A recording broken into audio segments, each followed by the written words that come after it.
CGP tentang seminar aksi nyata. Untuk itu pada Bapak Ibu guru yang ada di SD 2, marilah kita bersemangat untuk calon CGP yang ada di diri kita, dan saya berharap untuk dari calon CGP tersebut bisa membagi waktu baik untuk fungsinya maupun di tugas CGP-nya. Dan saya mengharap juga setelah selesai nanti juga bisa menerapkan di lembaga yang ada di SD Jatirowo 2 dan bisa menarik atau mengajak teman-teman yang belum mengikuti CGP. Terima kasih. Saya akhiri. Wabillahi taufiq wal hidayah. Wassalamualaikum warahmatullahi wabarakatuh.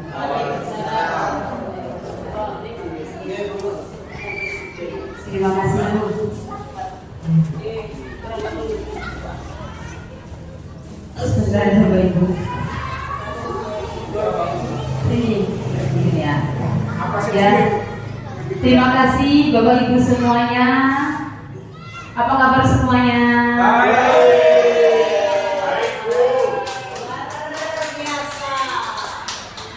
Saya awali. Assalamualaikum warahmatullahi wabarakatuh. Waalaikumsalam.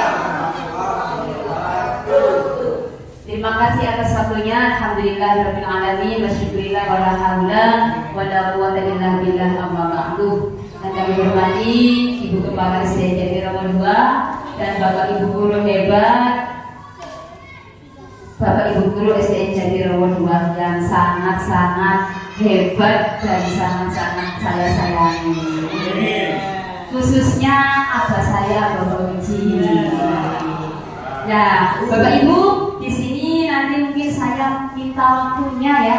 Jadi nanti dari 30 menit ke depan saya minta waktunya untuk panjenengan agar ikhlas untuk menemani saya untuk kita belajar bersama-sama tentang disiplin positif, di mana ini ada salah satu tugas dari CGP yang mana saya harus berkolaborasi dan mendesimulasikan ke seluruh Bapak Ibu guru dan teman sejawat. Langsung saja, namun sebelumnya Bapak Ibu, supaya kegiatan ini nanti lancar dan membawa berkah serta manfaat bagi kita semuanya, marilah acara ini kita buka dengan bacaan suratul Fatihah. Ala hadiyya bi syafaati Rasulillah. Al-Fatihah.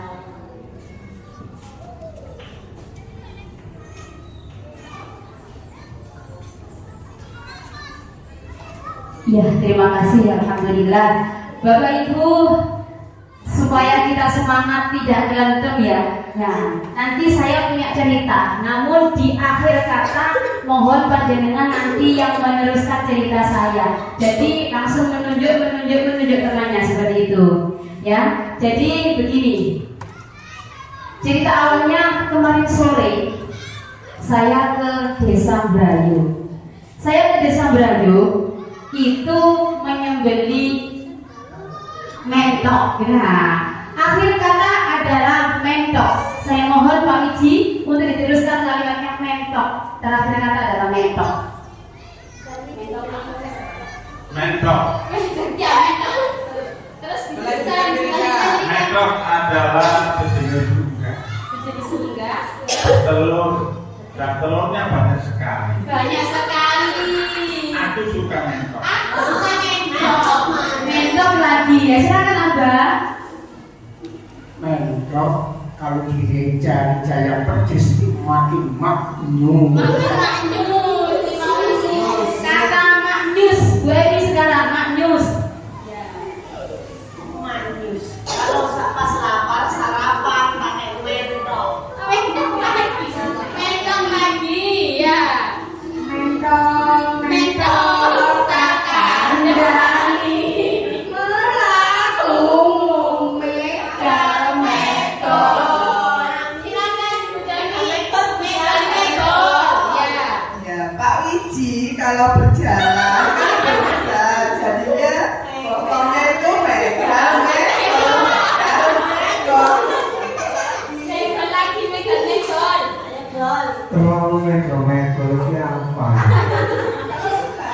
Apalagi kalau ditambah dengan esnya, es kelapa muda. Mantap sekali. Es kelapa muda silakan Mbak Jaka. Iya. Es kelapa muda siang-siang ditambah mentok rica-rica. Wah, ini cerita apa ya? Iya, terima kasih. Tepuk tangannya mana Bapak Ibu? Terima kasih, semangat sekali. Mudah-mudahan nanti ke depannya semakin semangat dan tidak akan apa ya menjadi manfaat dan barokah kegiatan ini. Ya, terima kasih.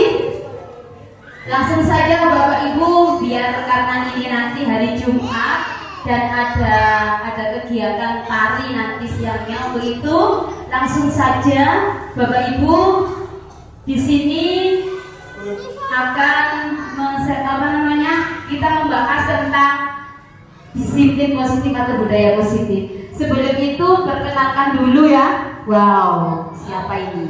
Apakah sudah kenal? Ada yang kenal Bapak Ibu? Belum. Ada yang kenal ya? Ini adalah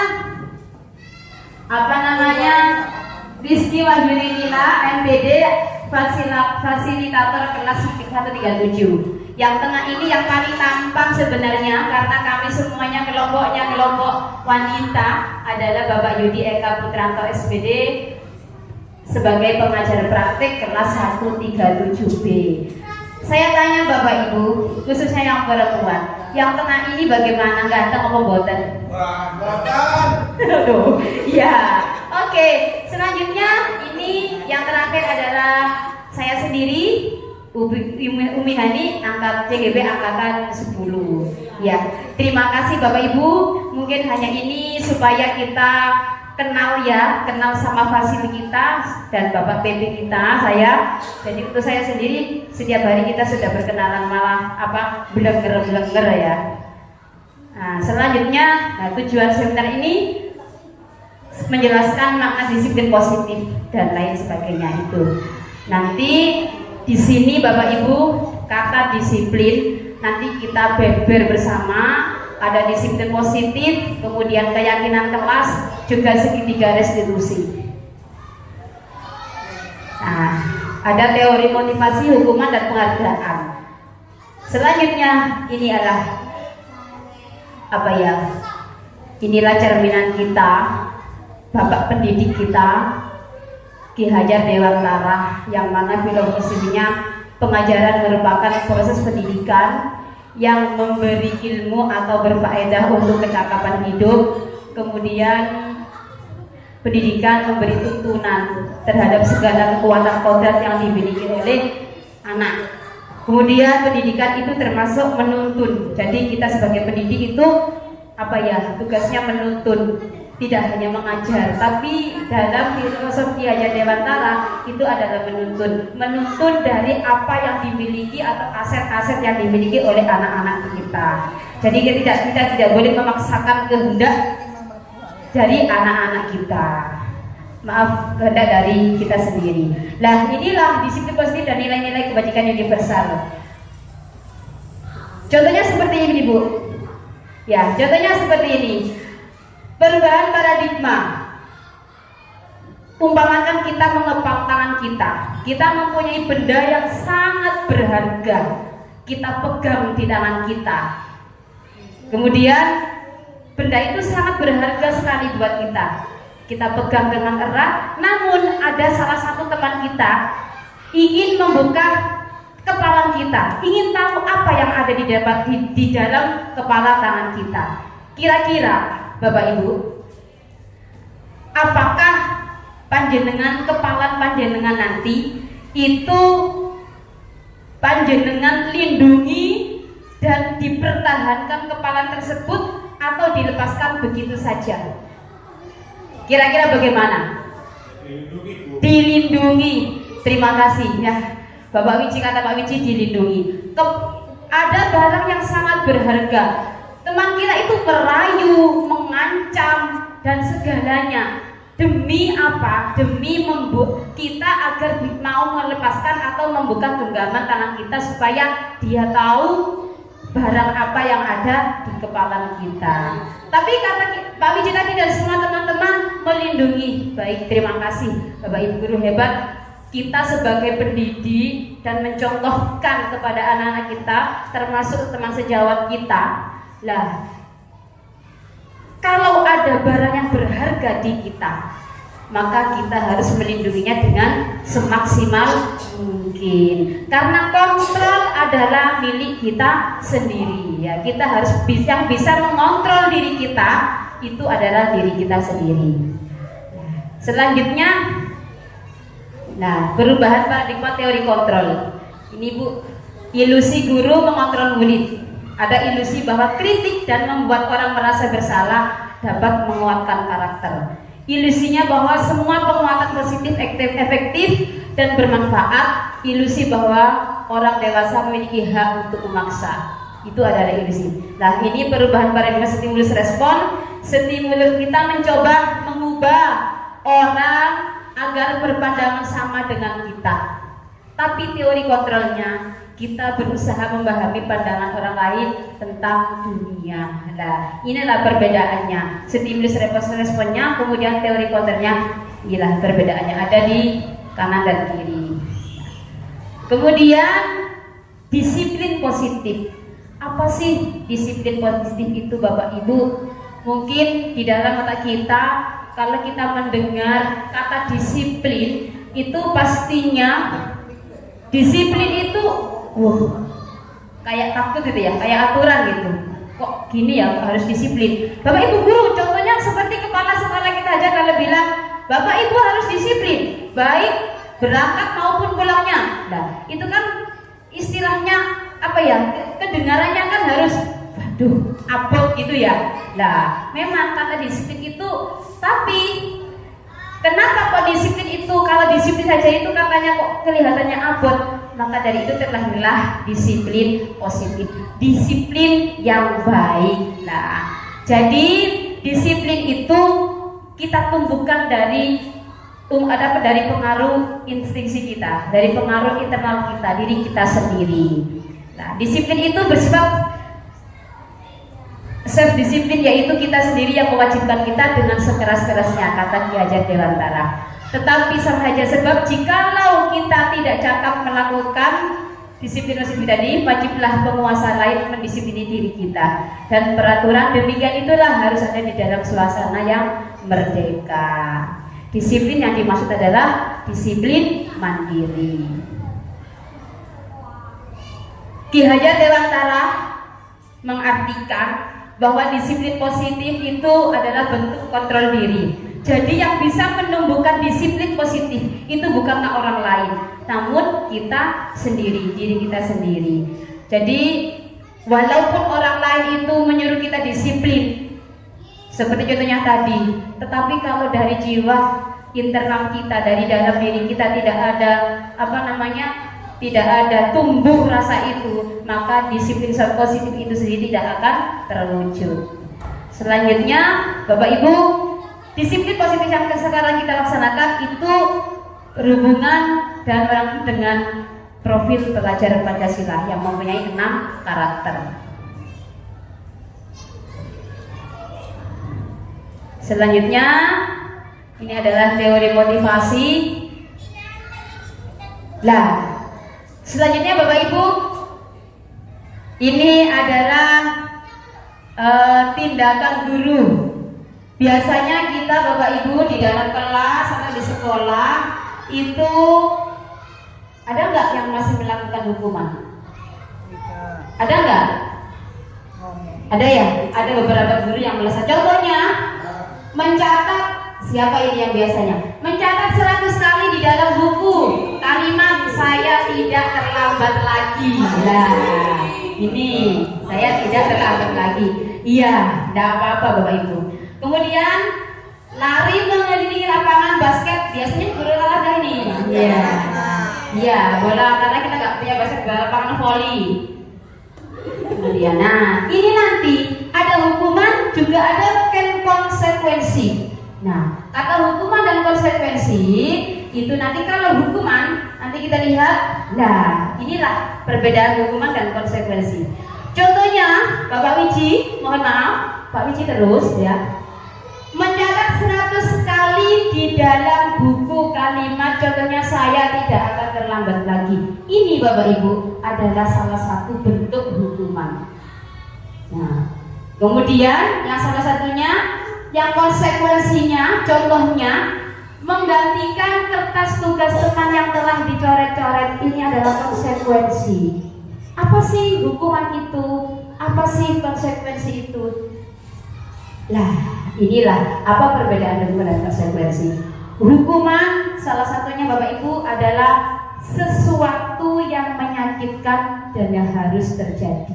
Contohnya tadi kan lari, menulis 100 kali. Yang sakit apanya? Perasaannya juga tangannya. Ya Pak Wiji ya? Iya. Kemudian kalau konsekuensi itu apa? Sesuatu yang harus terjadi. Dan konsekuensi sendiri membuat anak merasa tidak nyaman dalam jangka waktu pendek. Namun kalau hukuman membuat rasa tidak nyaman terhadap anak dalam jangka waktu yang panjang. Dan bisa juga anak tersebut akan selalu ingat apa yang pernah diberi hukuman oleh Bapak Ibu gurunya. Pasti akan teringat. Tapi kalau konsekuensi itu bisa mendorong anak agar mudah menyesuaikan diri. Anak juga akan belajar mati beraturan. Nah, itulah Bapak Ibu perbedaan hukuman dan konsekuensi. Nah, untuk itu setelah ini Bapak Ibu marilah kita nanti untuk kedepannya menjalankan bersama-sama. Oh, ini adalah hukuman. Oh, ini adalah konsekuensi. Jadi hukuman dan konsekuensi itu sama-sama memberi pelajaran. Cuma kalau konsekuensi itu menumbuhkan sifat yang baik dari diri murid tersebut tanpa memberikan rasa sakit pada murid tersebut, baik sakit jasmani ataupun hatinya. Ya, selanjutnya inilah restitusi Bapak Ibu. Restitusi adalah proses menciptakan kondisi baik murid untuk memperbaiki kesalahan mereka, sehingga mereka bisa kembali pada kelompok mereka dengan karakter yang lebih kuat. Jadi restitusi itu seperti ini, menyelesaikan masalah tanpa masalah. Pengajian ya, menyelesaikan masalah. Contohnya seperti ini Bapak Ibu. Kita kalau ada salah satu anak yang salah, yang kurang baik perbuatannya, kita sebaiknya sebagai pendidik jangan langsung menyalahkan anak tersebut. Karena apa? Lah, anak tersebut melakukan tindakan seperti itu pastinya ada alasannya tersendiri. Lah, kita tanyakan alasannya apa, Nak? Jangan langsung menyalahkan anaknya. Kita telusuri apa alasannya. Tidak terkecuali anak kita pun sendiri. Kita pasti pernah melakukan kesalahan. Namun pasti dibalik perbuatan yang kita lakukan itu pasti punya alasan tersendiri. Itu menurut pasien 2004. 9 ciri-ciri restitusi. 1, bukan untuk menebus kesalahan Bapak Ibu, namun untuk belajar dari kesalahan. Jadi anak itu ditanya baik-baik, kita arahkan, pastinya dia akan menyadari kesalahannya dan akan timbul dari instingnya dari dirinya sendiri untuk memperbaiki kesalahan tersebut. Kemudian memperbaiki hubungan. Tawaran bukan paksaan. Restitusi menuntun untuk melihat ke dalam diri. Restitusi mencari kebutuhan dasar yang mendasari tindakan, dan restitusi adalah cara yang paling baik. Nah, Bapak Ibu, jadi nanti kita kedepannya marilah kita belajar untuk menjadikan segitiga restitusi ini menjadikan menjadi modal kita untuk menghadapi anak-anak, terutama anak-anak zaman sekarang ini yang sangat susah dan sangat susah sekali untuk diajak untuk diajak. Contohnya masih banyak yang mengatakan kata-kata kasar dan jelek. Selanjutnya Bapak Ibu, keyakinan kelas. Mohon maaf, kenapa kok keyakinan kelas? Kok tidak peraturan kelas? Kenapa kok tidak peraturan kelas? Kok adanya keyakinan kelas? Lah, inilah Bapak Ibu. Mengapa tidak peraturan saja kok keyakinan kelas ya? Lah, karena untuk keyakinan kelas, kalau peraturan itu, kalau kata peraturan istilahnya kata kayak kasar, itu harus kita laksanakan, kita yang membuat. Tapi kalau keyakinan kelas itu akan menimbulkan apa ya? Akan menimbulkan dari diri kita sendiri. Kita bahas bersama keyakinan kelas kita apa ya. Nah, seperti itu kan di dalam kelas. Jadi lebih baik ada keyakinan kelas daripada peraturan kelas. Begitu. Nah, ini dari yang dari peraturan kelas akhirnya menjadi keyakinan kelas, meningkat lagi menjadi dari keyakinan kelas akan menimbulkan lingkungan yang positif, sehingga kalau lingkungannya sudah positif maka akan tercipta budaya positif. Contohnya ini ya Ibu, contoh keyakinan kelas. Melaksanakan piket, mengucapkan salam,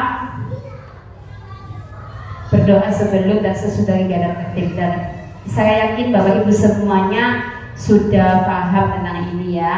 Kemudian yang terakhir, ya mungkin yang terakhir ya ini, kebutuhan dasar manusia dunia berkualitas. Manusia mempunyai kebutuhan dasar, memiliki kebutuhan dasar yang pastinya yang pertama adalah kebutuhan kasih sayang. Pak Wiji, butuh tidak kasih sayang? Butuh kasih sayang. Ya, sangat butuh kasih sayang ya. Kemudian kesenangan. Biasanya Bu Nurdiana ini ya. Bu Nurdiana butuh kasih sayang. Tidak hanya Bu Nurdiana, semuanya butuh manusia. Ini mempunyai kebutuhan dasar sesuatu ya. Kesenangan, kasih sayang, kebebasan semuanya. Berlebihan kasih sayang yang berlebihan. Iya. Ya itu ya Bapak Ibu. Jadi anak juga seperti itu. Anak juga memerlukan kasih sayang, kebebasan, dan kekuasaan. Nah untuk itu anak didik kita, karena mereka juga seperti kita membutuhkan kasih sayang, bagaimana caranya kita mendekati dengan kasih sayang tanpa anak tersebut benci pada kita. Dan kita nanti pastinya akan menjadi seorang guru yang akan dirindukan oleh murid-murid kita. Nah, inilah 5 posisi kontrol Bapak Ibu. Ada 5 posisi kontrol untuk kita sebagai pendidik. Yang pertama adalah penghukum. Bapak Ibu guru termasuk saya, ini dari dulu memang pastinya pernah melakukan penghukuman terhadap anak didik kita. Kemudian dari penghukum meningkat lagi membuat merasa bersalah, emosi kontrol kita. Kemudian meningkat lagi yaitu posisi kontrol menjadi teman, kontrol menjadi teman. Kemudian meningkat lagi menjadi pemantau.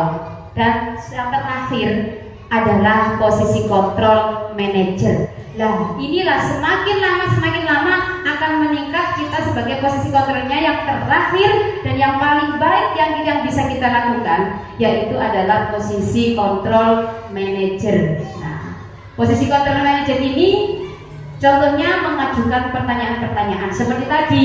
Kita tanyakan dulu alasannya, kenapa anak ini melakukan tindakan seperti ini. Jadi kita tanya dulu baik-baik seperti itu Bapak Ibu. Karena apa? Posisi manajer ini nanti akhirnya bisa menguatkan pribadi anak tersebut. Coba Bapak Ibu, Bu Jamiati. Nah, saya kecewa sekali dengan kamu. Itu pertanyaan guru kepada muridnya. Saya lo kecewa sama kamu. Nah, itu termasuk untuk murid kita. Itu baik apa tidak? Kemudian kamu tidak pernah melakukannya ya. Itu kan dia akan merasa bersalah kan begitu. Posisi kontrol bersalah. Ayo lakukan demi ini, demi itu. ibu. Nah, itu teman. Siapa yang mengatakan? Nah, inilah Bapak Ibu. Kalau kita misalkan mengatakan, ayolah lakukan demi ibu bapak, itu posisi kontrol teman. Kemudian, bagaimana kamu bisa menyelesaikan masalah ini? Kita kembalikan lagi ke anaknya. Kita bantu berdiskusi ke anaknya.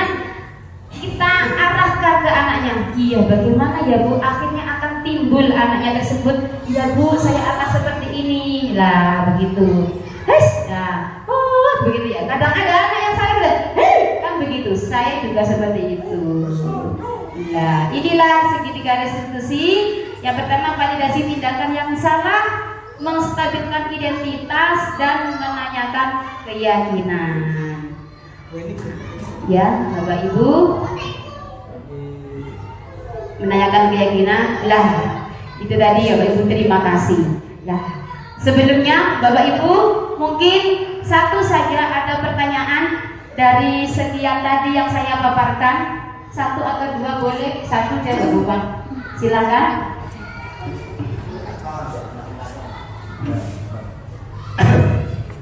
Ya, terima kasih Bu Ani. Apa yang Bu Ani sampaikan tadi dari awal sampai akhirnya sudah baik. Ini merupakan sebuah wawasan bagi kami guru-guru.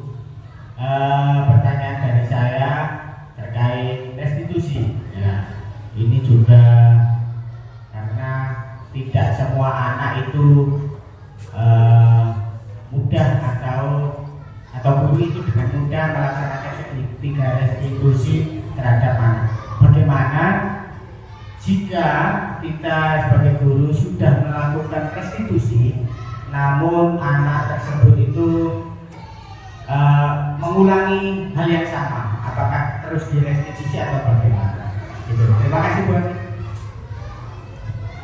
Ya, terima kasih. Nah, terima kasih Pak Jaka. Pak Jaka tadi mempertanyakan, jika kita sebagai pendidik sudah melakukan segitiga restitusi, namun anak tersebut, anak tersebut tetap melakukan tindakan yang tidak baik seperti itu ya. Bagaimana caranya? Ya Bapak Ibu, karena kita adalah sebagai pendidik, mungkin segitiga restitusi yang pertama sudah kita laksanakan. Jadi kemudian kita laksanakan lagi sampai anak itu